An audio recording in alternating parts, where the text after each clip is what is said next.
Dites-moi, un bivouac solo, ça vous tente? Bon bah écoutez, le matos est prêt, plus qu'à partir.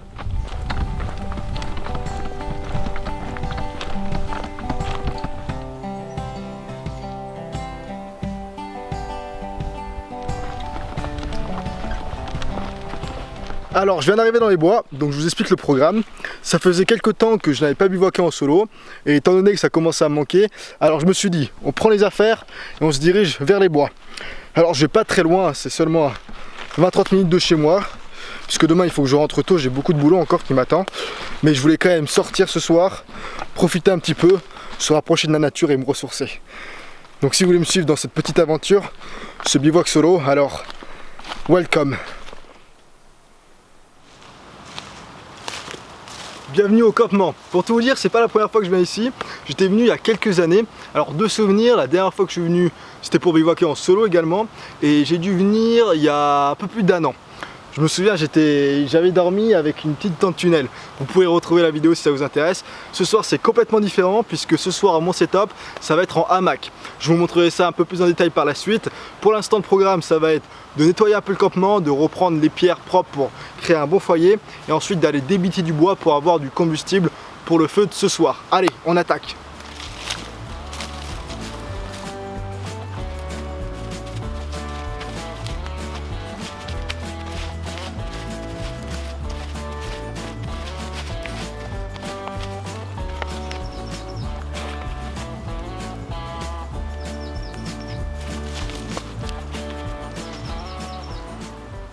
Alors le petit bémol c'est qu'il a plu hier, donc tout le bois est super humide.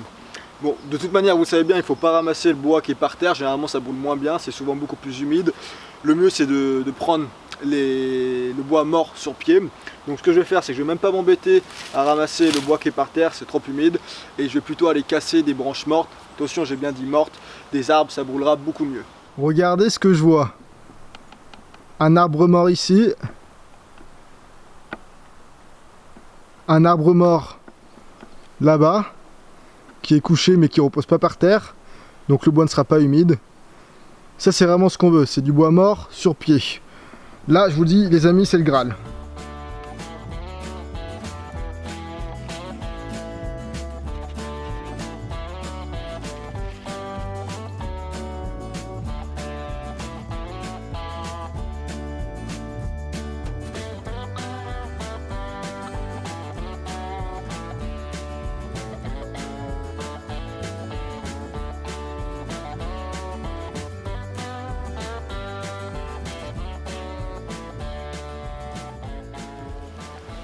Alors pour le setup d'aujourd'hui, puisque vous êtes nombreux à chaque fois à me demander, déjà je suis parti avec le sac Rush 72 de la marque 5.11.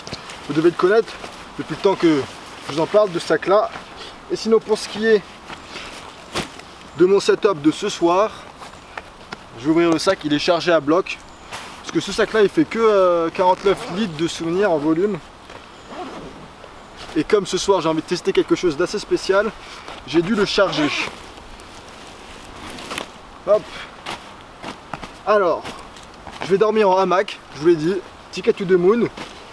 Mais ce qui va être très intéressant, c'est que ce soir, je vais tester ce qu'on appelle un hammock cocoon, une sorte de cocon. Vous allez voir, je vous garde la surprise. Le hamac n'est pas assez tendu pour moi, et étant donné que je n'ai pas envie de dormir en banane, il faut que je le tende plus. Le problème, c'est que je suis déjà à la dernière boucle. Donc on va pas se prendre la tête, on va tout simplement se refaire une boucle. Vous voyez, quand il n'y a pas de solution, il y en a toujours une. N'hésitez vraiment pas à bien tendre vos hamacs. Je vois, c'est une erreur souvent qu'on fait, c'est qu'on les tend pas assez. Vous voyez là, moi je suis obligé de forcer presque. Mais après avec le poids de votre corps, vous inquiétez pas, ça va s'affaisser. Nickel.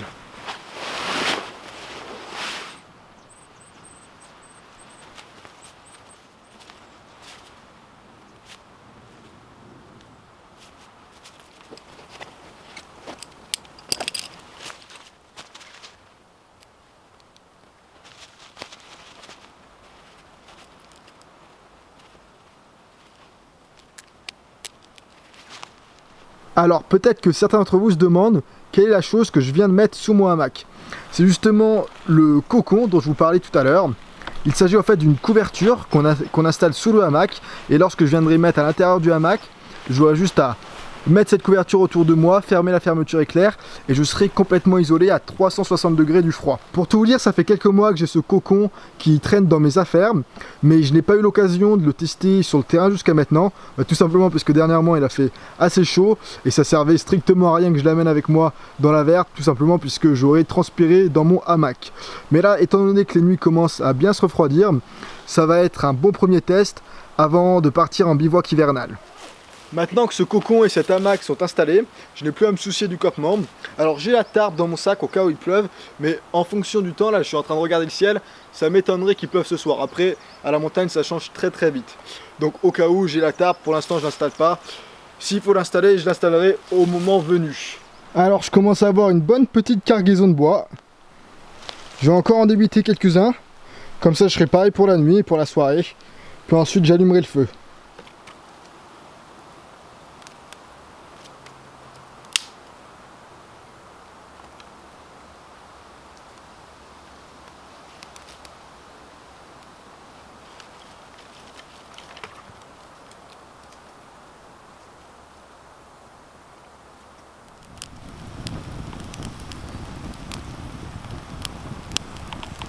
Je suis en train de sortir mon duvet de son sac de manière à ce qu'il prenne un peu l'air avant que je me mette dedans pour la nuit. Ça lui donnera un meilleur pouvoir isolant.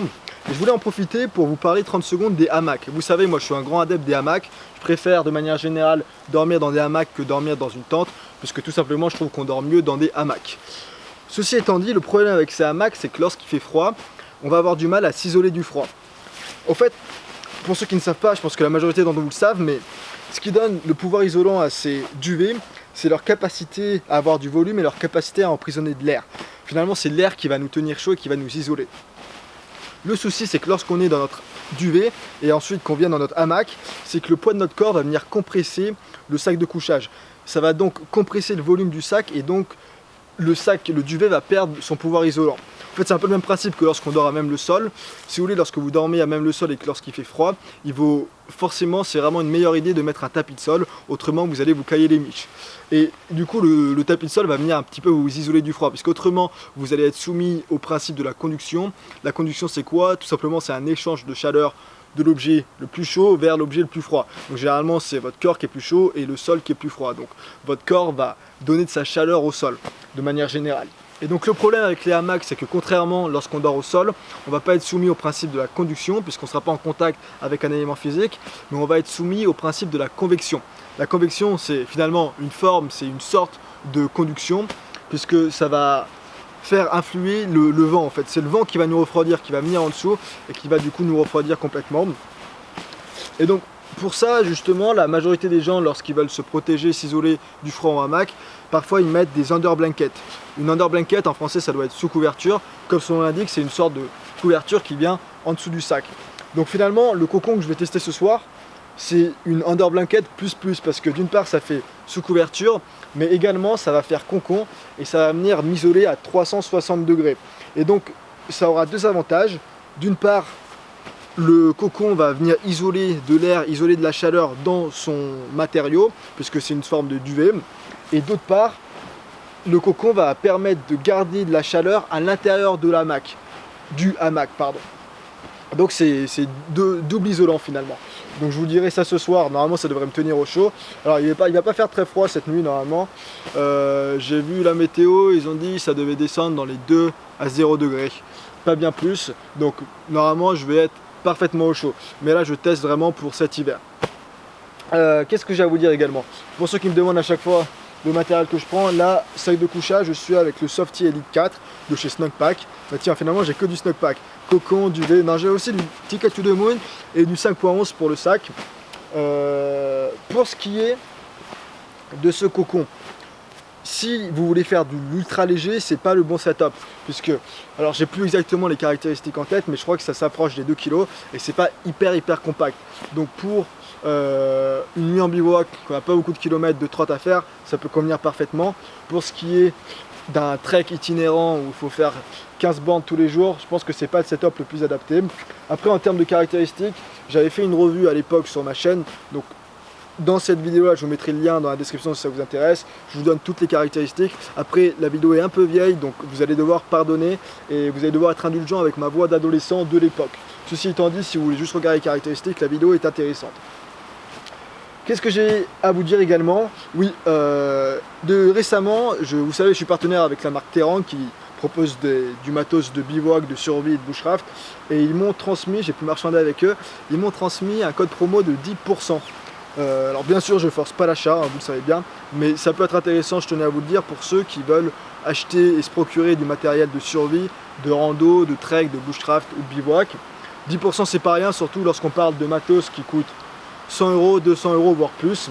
Et moi vous le savez, alors pour le code, j'avais oublié de vous le dire, alors de souvenir, le code c'est Dimitri10, Dimitri en majuscule puis le chiffre 10, je vous le remettrai à l'écran.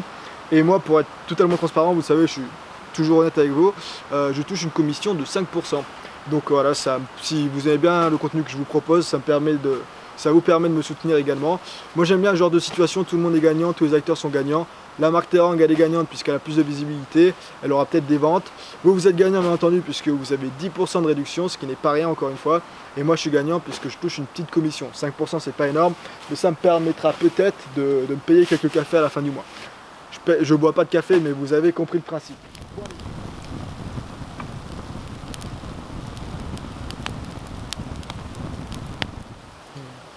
Ah, qu'est-ce qu'on est bien. Je vous jure, ça c'est la vraie vie. On est entre nous, on est en pleine forêt, on est en bivouac, donc j'en profite un petit peu pour vous parler personnellement. Peut-être que j'ai déjà dit à certains d'entre vous, mais ma chaîne va un petit peu évoluer prochainement. Alors bien sûr, je vais continuer à faire tout ce que j'ai fait depuis ces dernières années, mais j'aimerais commencer à faire plus d'interviews. Commencer à interviewer des gens qui m'inspirent, simplement. Donc, que ce soit dans le domaine de la survie, du bivouac, du bushcraft, de la randonnée, du trekking et du voyage, que ce soit dans le domaine du travail du bois, mais également dans d'autres domaines. J'ai pas envie de me restreindre seulement à ces quelques domaines, puisque je pense qu'on peut apprendre énormément de choses de plein de gens différents. Mais vu qu'on est entre nous, je voulais avoir votre avis. J'aimerais bien que vous me dites d'une part ce que vous en pensez, si ce genre d'interview pourrait vous plaire, si vous pensez pouvoir apprendre des choses de la part de d'autres personnes. Mon but c'est vraiment d'interviewer des gens qui sont experts dans leur domaine. Et deuxième chose que j'aimerais bien que vous me dites, c'est si vous avez des personnes qui vous inspirent et que vous aimeriez voir sur cette chaîne. Si vous avez envie que j'interviewe certaines personnes en particulier, ou alors certains domaines en particulier, alors je veux bien que vous me donniez votre avis dans les commentaires. De cette manière-là, j'essaierai de faire plaisir un petit peu à tout le monde. Alors moi actuellement, ce qui m'intéresse, il y a plein de choses qui m'intéressent, vous le savez bien, mais ces derniers jours, je me suis intéressé aux jeunes. Vous savez, je suis quelqu'un qui mange beaucoup. Vous n'avez qu'à aller regarder mes œufs de bivouac pour savoir que lorsque je suis en forêt, j'adore prendre beaucoup de nourriture. C'est un plaisir pour moi de cuisiner au coin du feu et donc j'aime beaucoup manger. Mais je me suis intéressé aux jeunes dernièrement puisqu'il paraît que ça a énormément de bénéfices pour notre corps. Donc je suis en train de faire quelques expériences. Alors d'ailleurs, vous pouvez peut-être vous demander pourquoi je ne vous ai pas parlé du dîner. Tout simplement parce que pour ce bivouac, il n'y aura pas de dîner. Aujourd'hui, je fais l'expérience de jeûner, c'est la deuxième fois que je fais ça. Alors, c'est pas beaucoup, c'est que pendant 24 heures, donc c'est pas très dur honnêtement. Mais c'est quand même une expérience. Il faudrait que j'essaye de faire sur des durées plus longues. Mais d'abord, il faudrait vraiment que je me renseigne et que je vois les points positifs et les inconvénients de cette pratique-là. Et voilà, par exemple, mon idée, ce serait d'amener sur la chaîne quelqu'un qui s'y connaît dans le jeûne, un expert dans ce domaine-là. Comme ça, il pourrait nous apprendre plein de choses sur ce sujet en question. Et ainsi de suite, à chaque fois, interviewer des experts dans leur domaine en question. Donc dites-moi si ça pourrait vous intéresser. Moi je pense honnêtement que ça peut être très intéressant et qu'on peut apprendre énormément de choses par ces experts là. Mais votre avis m'intéresse, donc c'est pour ça que je vous pose la question.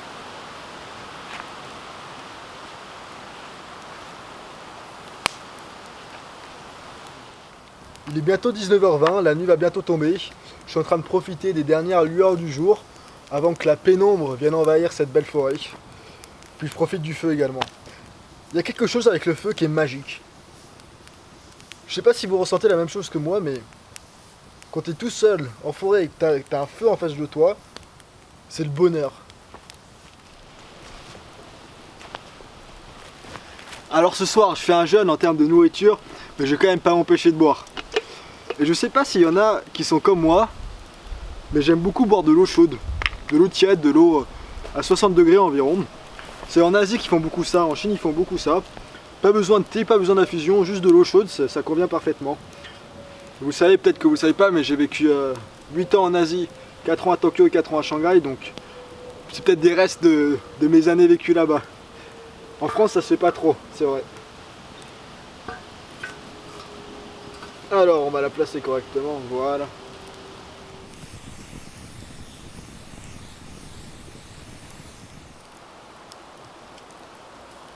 La nuit est en train d'arriver, à très grands pas même, et c'est marrant puisque l'atmosphère en forêt change énormément entre le jour et la nuit.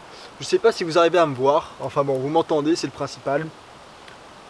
Et c'est très sympa de bivouaquer tout seul. La dernière fois que j'étais allé bivouaquer tout seul, vous avez été nombreux à me dire « Mais Dimitri, t'es fou, tu vas dormir tout seul dans les bois, t'as pas peur ?»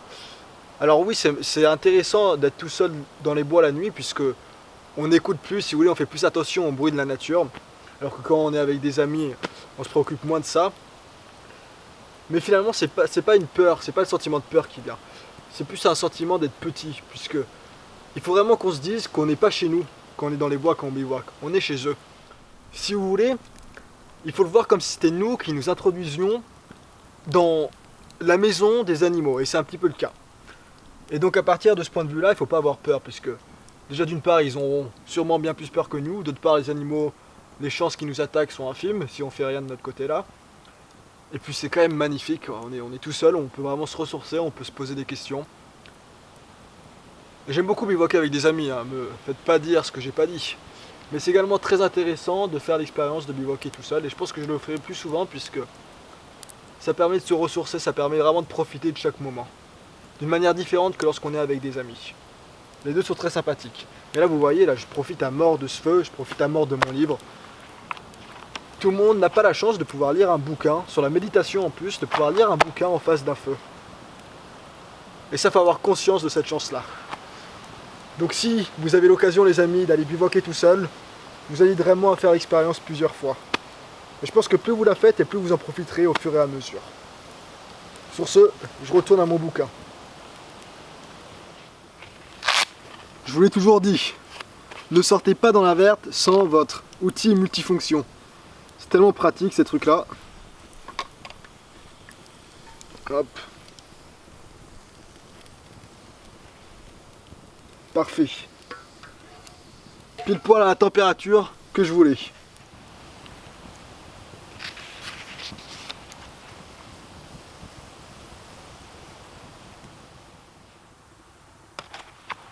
Alors, je sais pas si vous allez réussir à me voir correctement. Il est bientôt 23 h, ça fait quelques heures que je lis ce livre fort intéressant, mais ça va être l'heure pour aller au dodo bientôt. Puisque demain je me réveille tôt, il faut que je retourne au travail, hein. Demain c'est retour à la réalité. On a fait cette petite échappée nocturne, ce petit bivouac très sympathique, qui n'est pas fini d'ailleurs. Mais voilà, demain réveille tôt puisqu'on retourne au boulot. Donc je vais commencer à ranger les affaires, me changer et puis me diriger vers ce hamac pour tester justement ce cocon et voir ce que ça donne. Allez, moi sur ce, je vais vous souhaiter à tous une excellente nuit. Je sais pas pourquoi, mais je sens que je vais dormir comme un roi. Je le sens, ce soir c'est ma nuit, je vous le dis. Allez, à demain.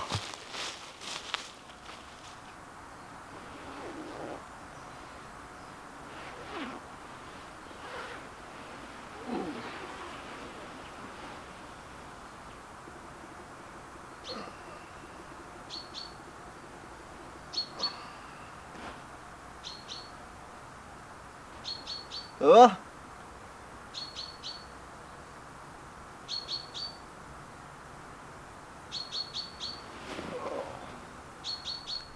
Vous pouvez admirer ma belle tête de cul au réveil. Alors, pour vous donner mon verdict, mon retour sur ce setup, ce qui est certain, c'est que ça tient super chaud.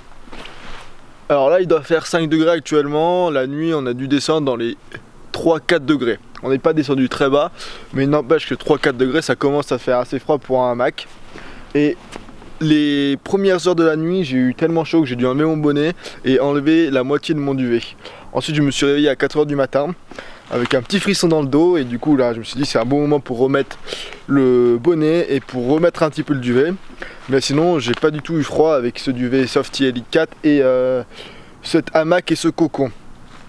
Petit problème par contre, alors le seul point négatif de ce setup pour l'instant, c'est que, étant donné qu'on a le cocon qui vient vraiment nous recouvrir, on a quand même un espace assez étroit à l'intérieur du hamac.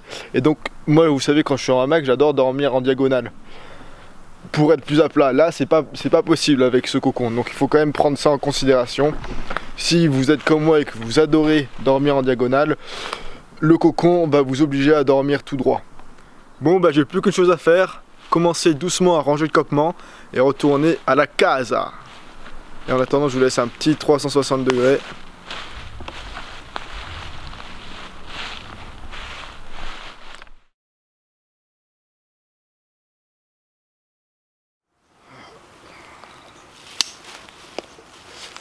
Bon bah écoutez, le campement est rangé, tout est dans le sac à dos.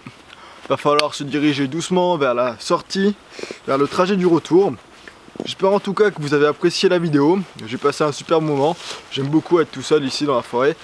Il faudrait que je fasse ça plus souvent quand j'ai un peu plus de temps. Et si vous avez l'occasion de partir en bivouac solo, voire même plusieurs jours, je vous l'encourage. Je vous le conseille vivement, c'est super, c'est des bonnes expériences.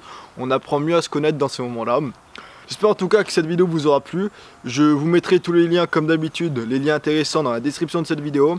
Si vous souhaitez aller voir les revues par rapport au cocon, par rapport à l'hamac ou par rapport au sac à dos, tout sera dans la description comme d'habitude. N'hésitez pas également à me donner votre retour, positif ou négatif, je prends tout, c'est comme ça qu'on évolue. N'oubliez pas de me suivre sur la page Instagram, c'est sur cette page que je suis le plus actif en ce moment. Je mets des stories tous les jours. Et puis sur ce, j'ai plus rien à vous dire. Je vous souhaite à tous une excellente journée ou une excellente soirée en fonction du moment où vous visionnez la vidéo. Et je vous dis à la prochaine.